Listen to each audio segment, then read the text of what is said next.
حضرت ابن عباس رضی اللہ تعالی عنہ سے روایت ہے کہ حضور پاک صلی اللہ علیہ وسلم نے فرمایا کہ میں نے جنت میں جھانکا تو دیکھا اس میں اکثر تندرست ہیں، اور میں نے دوزخ میں جھانکا تو دیکھا کہ اس میں اکثر مال والے اور عورتیں ہیں۔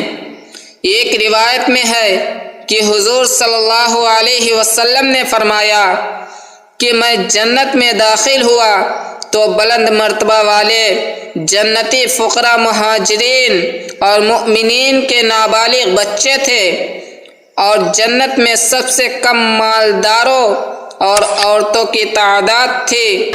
اس وقت مجھے بتایا گیا کہ مالداروں کا حساب دروازہ پر ہو رہا ہے اور اس کو پاک و صاف کیا جا رہا ہے، اور عورتوں کو دنیا میں سونے اور ریشم نے خداوند قدوس کے دین سے غافل رکھا، اس لیے یہاں ان کی تعداد کم ہے۔ مال بڑے ابال کی چیز ہے، اس کو دھیان کر کے حلال کے ذریعے کمانا اور پھر اس میں سے اللہ کے اور اللہ کے بندوں کے حقوق ادا کرنا اور گناہوں میں نہ خرچ کرنا بڑا کٹھن کام ہے۔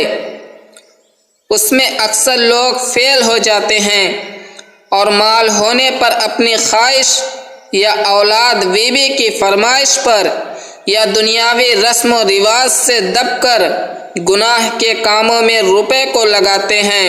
زکوٰۃ صحیح حساب کر کے اکثر مالدار نہیں دیتے۔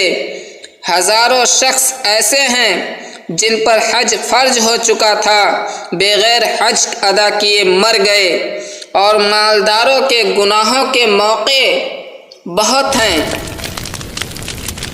جن میں مال لٹاتے اور لگاتے ہیں۔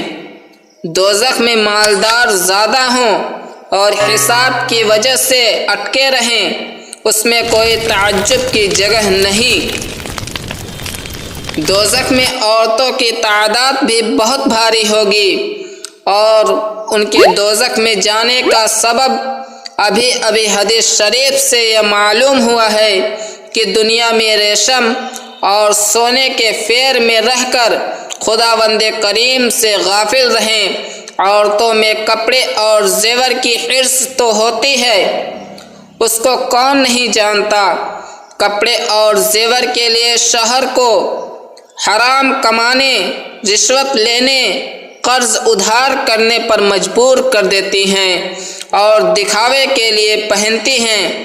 ایک محفل میں ایک جوڑا پہن کر گئی تھی تو اب دوسری محفل میں دوسرا جوڑا پہن کر جانے کو عار سمجھتی، اسی جوڑے کو پہن کر جانے کو عار سمجھتی ہیں۔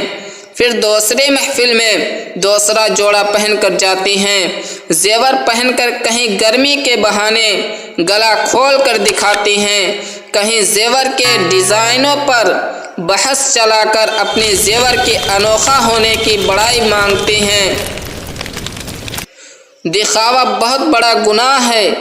ارشاد فرمایا نبی پاک صلی اللہ علیہ وسلم نے کہ جو بھی عورت دکھاوے کے لیے سونے کا زیور پہنے گی عذاب پاوے گی۔ جو زیور حرام کمائی کا ہے اس کا باعث عذاب ہونا ظاہر ہے، لیکن جو زیور حلال کمائی سے بنتا ہے اس کی زکوٰۃ نہ عورتیں ادا کرتی ہیں نہ ان کے شوہر ادا کرتے ہیں۔ جس مال کی زکوٰۃ نہ دی جائے گی وہ آخرت میں وبال اور عذاب بنے گا۔ بخاری اور مسلم شریف کی ایک روایت میں ہے کہ رسول خدا کی عورتوں نے سوال کیا، یا رسول اللہ، عورتیں دوزخ میں زیادہ جانے والی کیوں ہوں گی؟ ارشاد فرمایا، اس لیے کہ تم لعنت اور فٹکار بھیجنے کا مشغلہ بہت رکھتی ہو اور شوہر کی ناشکری کرتی ہو۔